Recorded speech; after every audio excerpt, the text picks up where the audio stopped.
Hey guys, welcome back to more Malicious Compliance Reddit stories. In this Ripe Stories video, my uncle's boss fired him to save money and literally bragged about it. A month later, that same boss was panicking, facing the company president and begging for forgiveness. And it all came down to one system my uncle had quietly built. Let's dive right into the video. And the first one is titled, "You might as well let me finish it myself," posted on r/MaliciousCompliance. So I used to work on the loading dock of a fruit packing plant. This plant would get orders of a certain amount of heavy boxes of kinds and sizes of fruits, usually apples, and we would use forklifts to bring our pallets full of boxes from cold storage, reload those boxes by hand onto different pallets to fit the order, and then load the order into semi-trucks to then be shipped. The apples were clean-ish, but the boxes and pallets were not, so it was dusty, physical labor for sometimes more than 8 hours a day, but we all pulled our weight. One coworker was not always that bright, but had somehow convinced himself that he was smarter than the rest of us. Think assistant to the regional manager vibes. We were in the middle of loading an order and it happened to fall to him to do most of the hand stacking, as it sometimes does,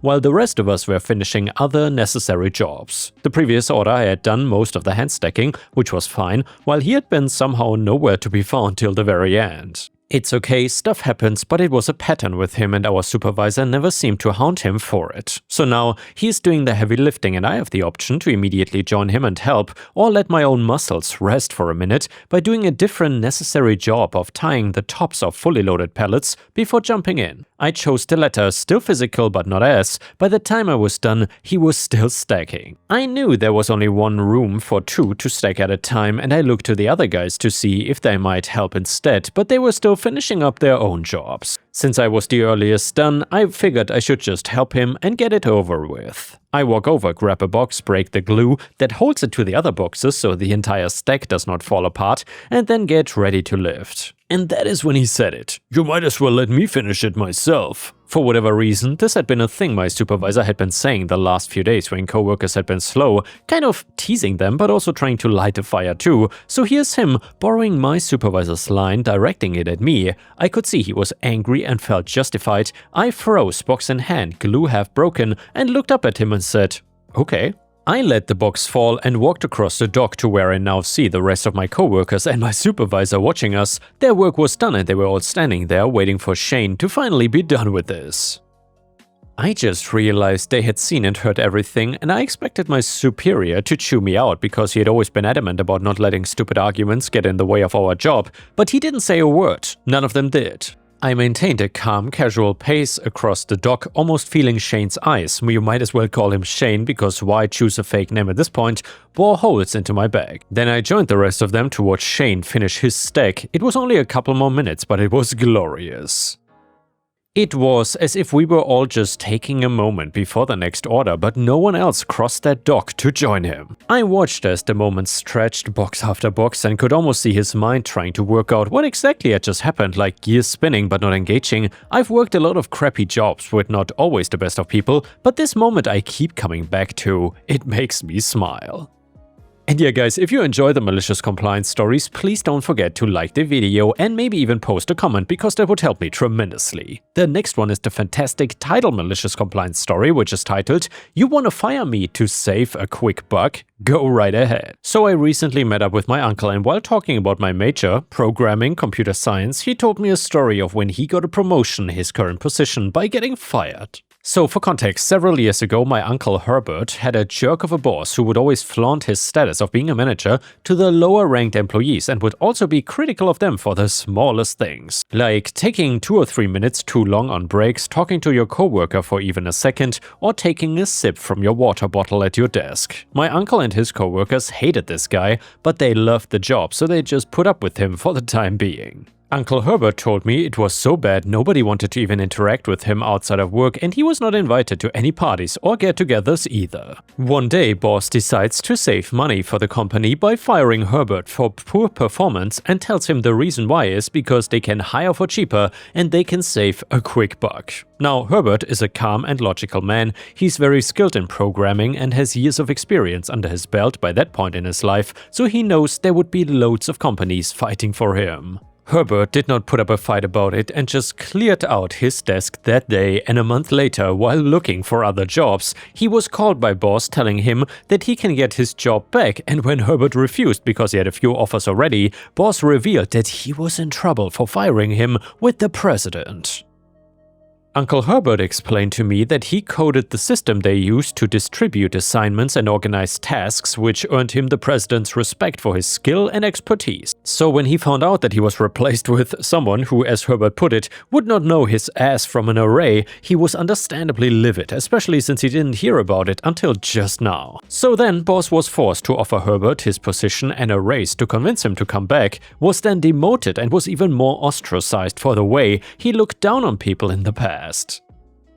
It was a funny story. He gets fired and then is given an even better position and pay because his boss was trying to save the company money. He still has that position today and his pay has only gotten better due to his skills, but the boss could not stand being on the same level as the so-called lesser employees he mocked, so he's not there anymore. And yeah guys, don't you just love it when an entitled, arrogant boss gets his just desserts? And to keep up with that, let's read another story about an awful entitled boss, which is titled, "Had to comply before my boss would see that an idea was so stupid it would prevent customers even entering the store." From 1997 to 2004, I was a retail manager. Mostly for a chain of record stores, I was widely considered to be one of the best managers in the company, mainly because I worked very hard, was very diligent, hired good staff, and took great pride in my work. My branch ran like clockwork, so I was frequently sent to other branches that were failing in order to get them licked into shape, to install better routines and to retrain staff to keep it that way. The company even used in-store administrative paperwork that I designed because I found the existing stuff messy and inefficient. All this to say, my opinions were well respected and any concerns I raised well heeded. Until October 2001. I was asked to sign for a consignment of trestle tables. That was how they were described. They were essentially folding wallpaper pasting tables. I thought there must be some mistake, but no, it was addressed care of me and to my branch. The accompanying memo said that I needed to erect these tables, all 20 of them, on the shop floor and staple the accompanying plastic. Rolls of what I can only describe as trash bag plastic, both in quality and smell, but read to the tops of them like tablecloths. There are a number of issues here. First, what for? We have beautiful bespoke powder-coated shelving for all the CDs, etc. It's a slick professional retail space. What's the deal with wanting it to look like a yard sale? More importantly, my store, at least the retail space, is quite small, barely more than 15 by 20 feet in fact, and the middle of the room is dominated by a large immovable rack unit, which houses the back catalog CDs. Customers already complain that the store is cramped, people in wheelchairs and parents with strollers complain that it is hardly navigable. So even one of these tables is going to provide a maddening and pointless obstacle, perhaps even a safety hazard, not to mention blocking access to existing stock. Just one. And I'm supposed to erect 20. This is just ridiculous, so I called my regional manager, I'll call him Greg, and asked him what this was about. In fact, I gave him my thoughts in the strongest possible terms, but he seemed to think that it was a brilliant idea by our recently installed new owners and would get customers in. Well, I pointed out that on the contrary, it was guaranteed to keep customers out since they had sent me 240 square feet of tables and I only have 220 square feet of floor space. They could not get in even if they wanted to. And they would only want out of sheer morbid curiosity. He simply couldn't understand the problem. I implored him to understand the numbers, to visualize the absurdity of this, but he couldn't.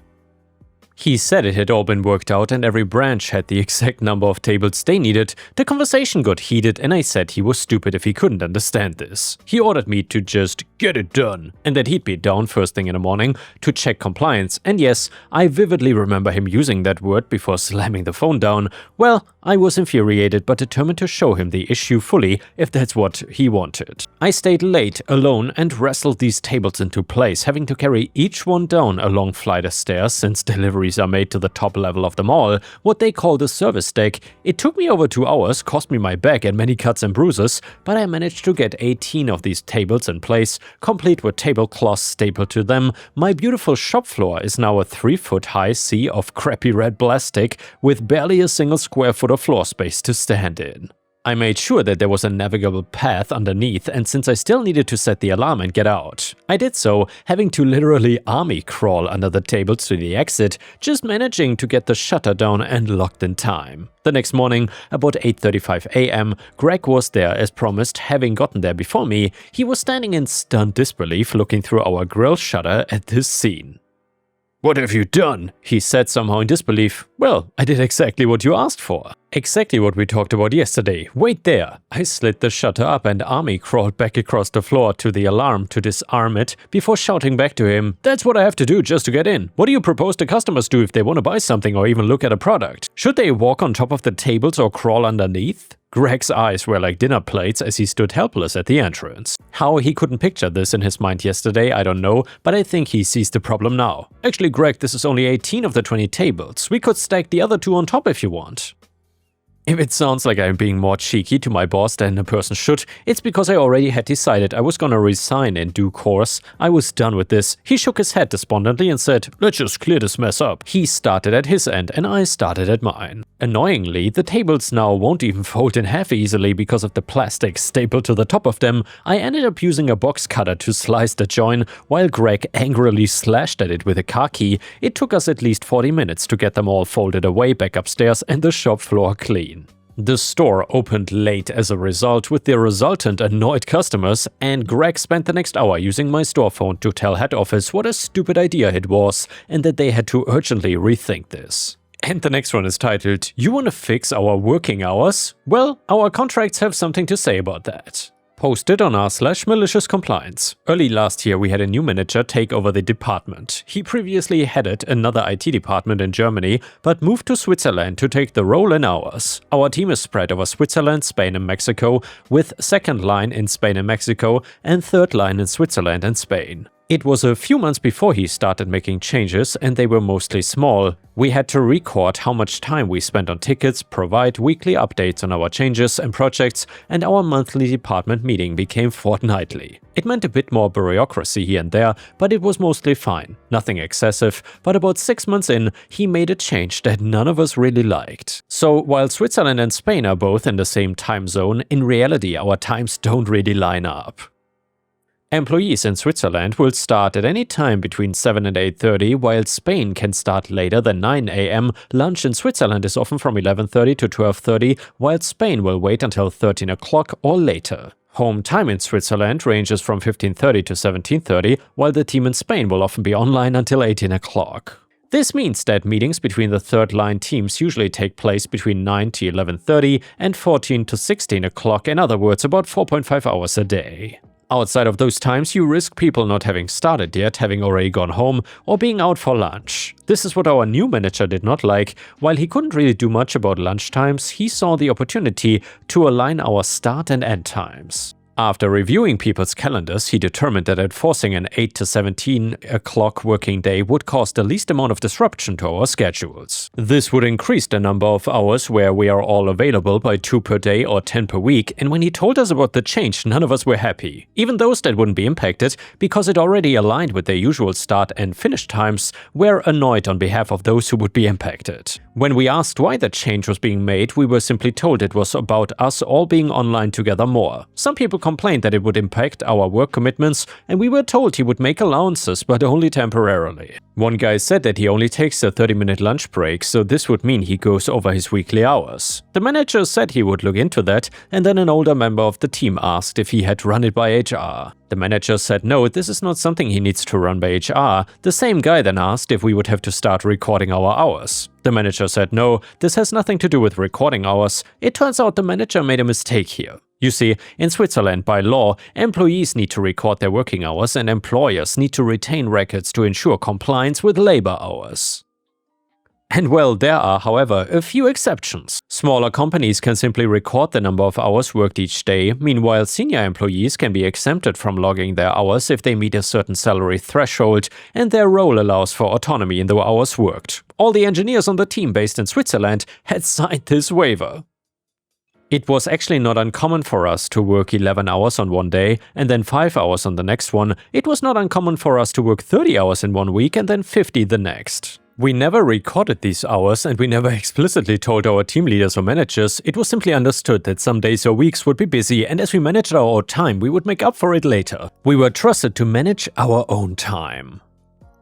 And if we did not sign the waiver to exclude us from logging our hours, it would create a mess for overtime, time off in lieu, etc. But one of the conditions for signing this waiver was that we were free to determine the majority of our working hours, which, by the way, for the record, courts had clarified was defined as 50%. If we are contracted to work 40 hours a week, then our employer can fix 20 of those hours, and we can choose when to take the other 20. The manager had now fixed 100% of our hours, so that means we were no longer eligible for the exception granted to us.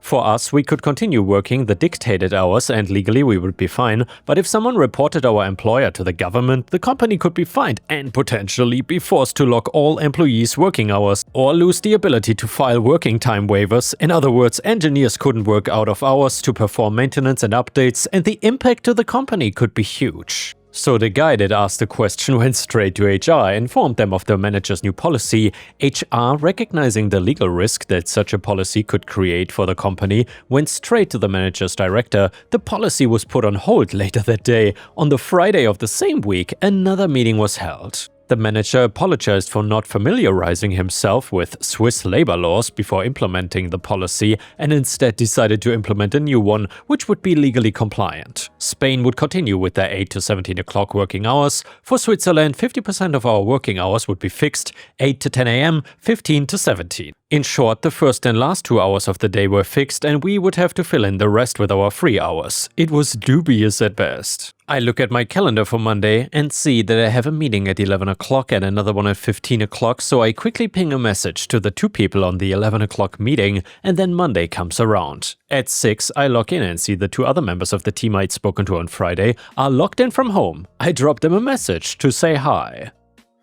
Our plans are to work until 10 and then log off until 11 when we have a meeting together with some of the team in Spain, take lunch from 11:30 to 13:30 and then finish at 17 o'clock.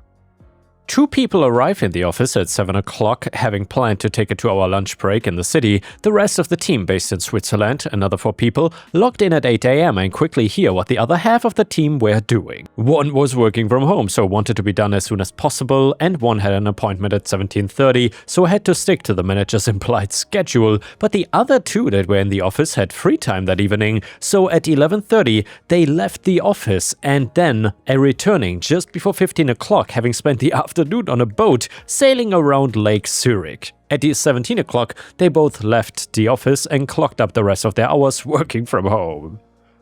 And on Tuesday, the fixed hours for the teams in both Switzerland and Spain were scrapped. The manager left the department a few months later. The next one is titled Karen Demands Free Lodging.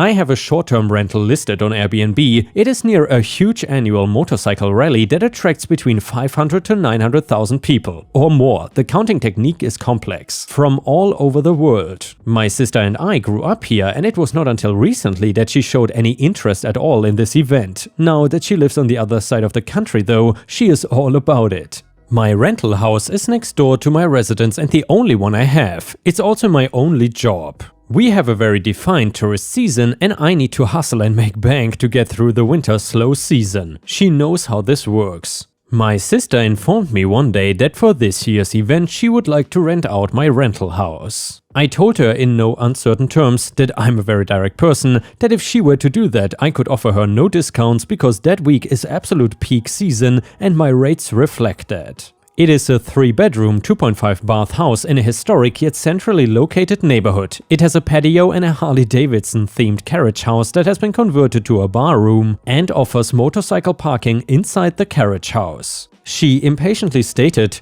"Oh, I know, you cannot give a discount," and then stated that she would pay the going rate. Other Airbnb houses in my neighborhood with similar amenities go for upwards of $450 per night. Which is an absolutely outrageous price if you ask me. And I thought Europe was expensive. Jesus Christ. I told her the nightly rate and there was a long pause. Well, her husband thinks that you should ask my husband if we can house sit for you while you're at the event. I can manage your Airbnb house too. Win-win, right? We take our RV up to the event every year and camp, so our house is empty. We don't have pets or houseplants, and we have a friend stop by the house and keep an eye on it. We also have cameras to watch. We don't need a house sitter. I tell her no thank you and change the subject. A couple of weeks later, she offers to both house sit and manage my rental house for the low fee of $300 for the week, because she knows I'm going to have to hire someone to do it anyway, and she wants to save me money. I tell her I already have someone to take care of emergencies.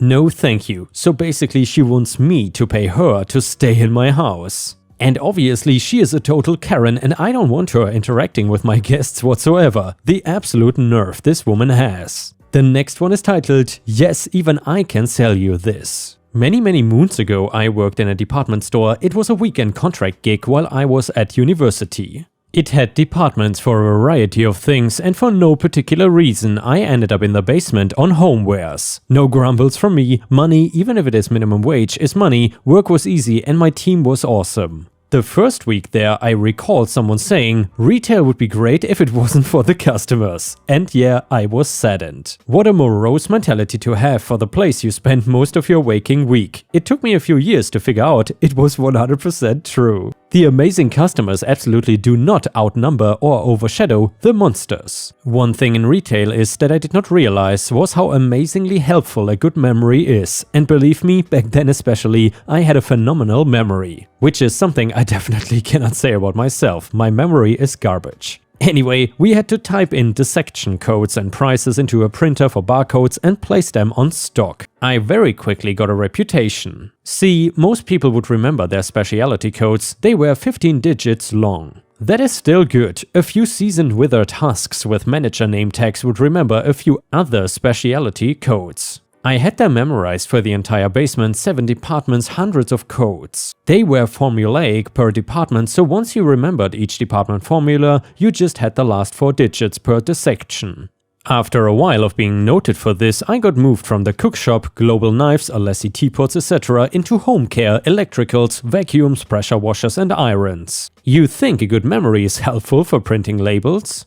I was like a walking thesaurus there. I did not gloat, but colleagues would use me often. It was quicker to get me than to go into the office and check the catalog or Google something, warranty info, user specs, power ratings, maintenance routines. Simply all of it, and I enjoyed the prestige. I was not a douchebag about it. I happened to be perfectly positioned to excel in this because of my memory. I would gladly help out people rather than salesperson them if I could. That 900-pound machine, what would you use it for? And yeah, you can get that from this 100-pound machine instead. I did not get commission and I brought return customers who liked me helping them. People liked a passionate teenager man helping them with all of the knowledge I could muster. One woman even wrote me a letter saying she would send flowers but didn't for fear of upsetting my wife if I had one. She was about 7 decades older than me, bless her heart, but I digress. So, malicious compliance time. One day a woman came in. This was the 2000s, but by today's standards she was a Karen. Instead, hatred of everything and everyone. My job is to help customers, so her distaste for existence and pleasure for misery really mattered not at all.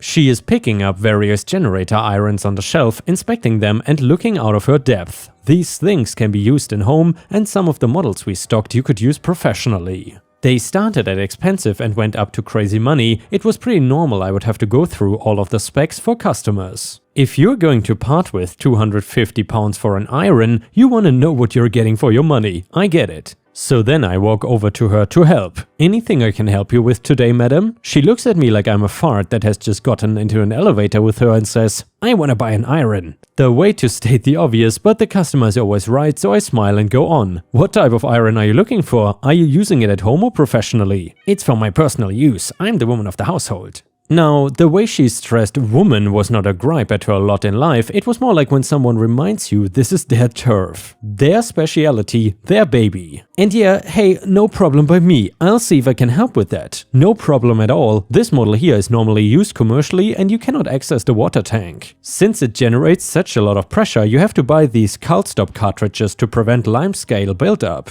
Otherwise, the machine can break and won't be covered by your warranty. The benefit is the dry steam boost function for doing dresses, curtains, etc. without soaking them. By comparison, this one has a cartridge water chamber which is easier to manage. However, Karen asked, yeah, can you get me a woman? Perplexed, I wonder what I said wrong. I did not need to wait long to find out. She saw the look on my face and went on, "It's just a woman really gets these things. You clearly wouldn't know." I am chanting in my head, "Customer is always right," and managing my breathing to stay composed. "No problem, madam. Allow me to get my colleague Doreen to help you then." Now, the department was built around a big pillar, irons on the east face, vacuums on the south and west face, till and accessories on the north face. So I walked around the corner to the till and got Doreen to go help this delightful woman who decided I didn't know what I was talking about. I headed around to the west face to cover vacuums. Not 2 minutes later, I hear Doreen heading towards me saying, "Honestly, you need my colleague. He's the absolute expert on irons and they know so much more about them than me. They will be able to find you the perfect iron."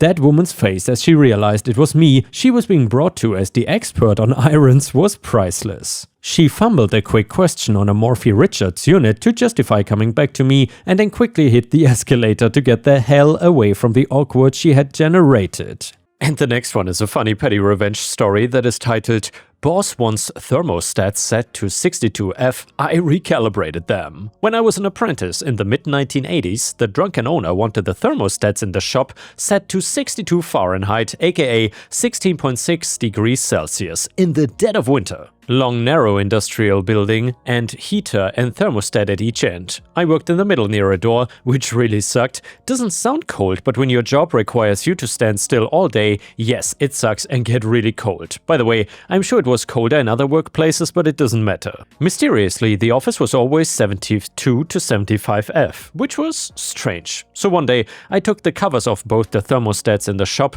figured out how they worked and recalibrated them. After I was done, they ran about 10 degrees F warmer than indicated, so 62F 16.6C became 72F 22.2C, which was a big improvement. More than once I saw him check the thermostat because it was not cold AF, then he wandered off with a puzzled look on his face, and he never figured it out. And yeah guys, thanks for watching, I will see you again tomorrow.